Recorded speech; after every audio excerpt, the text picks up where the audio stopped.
Alright, so this is video 4 of week 4 talking about pinging and actually checking if the target is alive.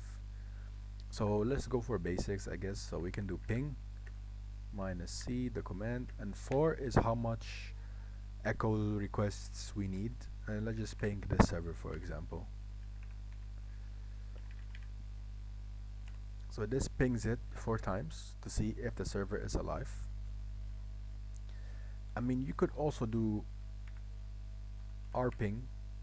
This is only if the ping is blocked and you need root, so I'm probably not going to do that for now. We can also use fping, but this also, so let me show you what happens if I do this. This will give an unreachable.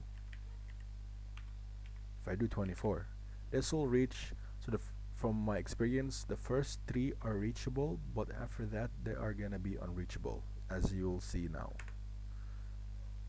So yep, you see, so now it's telling me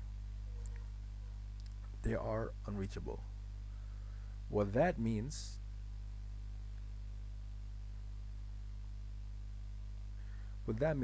so let's go up. It's a lot. What that means, so 1.1, 1.2, 1.1, and 1.4 are reachable, which are arrive.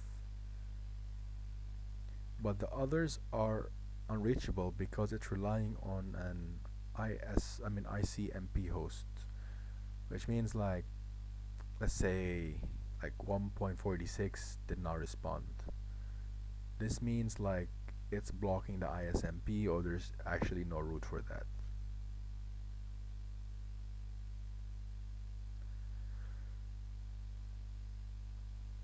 So now let us we can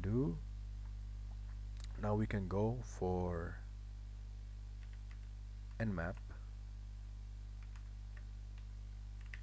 sn then 192.168.1.0, oh my bad, 0/24.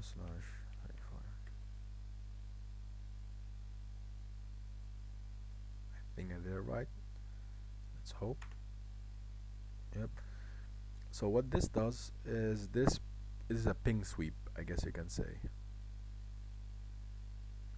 So this is a ping sweep. What this means is, how do I explain this? So basically, like, it sends an echo request, I guess, to each IP in the range, and sees which one responds. So for this one, it can go all the way to 200, while the command for fping only went up to 0.4, and then the rest is unreachable. So we can also use this command. So nmap has done 256 IP addresses, and then scanned in 6 seconds, which is nice.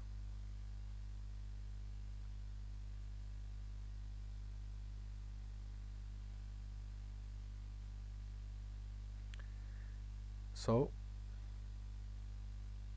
what that means is probably, I think, the ISMP is blocking for the fping, but the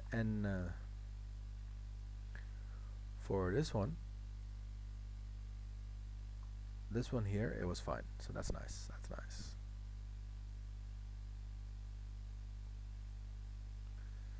Now we can also do, I mean, we did this before in week 1 if I'm not mistaken, but it's basically the same thing. We can also do like who is, not the same thing, but like it's in this week we also learned this. We can do this mit.edu,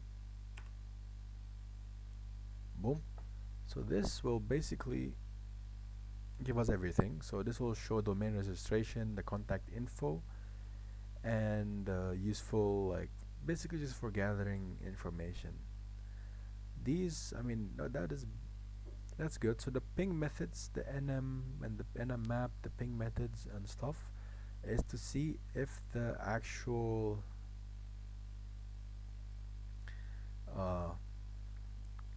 actual thing is like actually running, while the who is also tells us information about mid-edu, for example, the domain. It tells us the registrant, the administrative, the technical contacts, the names, and basically about anything. Like it gets activated in here. Last updated was here, and domain will expire in 31st of July. Basically, that's basically the gist of week 4. We learned how to do ping and a map, fping, and also who is. So far, I understand everything we learned here, and we know that sometimes, like the fping, some will be reached while the others will be unreachable, mainly maybe because I feel like it's getting blocked, while the nmap, it was fine for 256 of them, which is nice, and who is basically for getting more information about the domain. That's basically all for the week 4, if I'm not mistaken. That's all we learned. Thank you, and see you in the next video.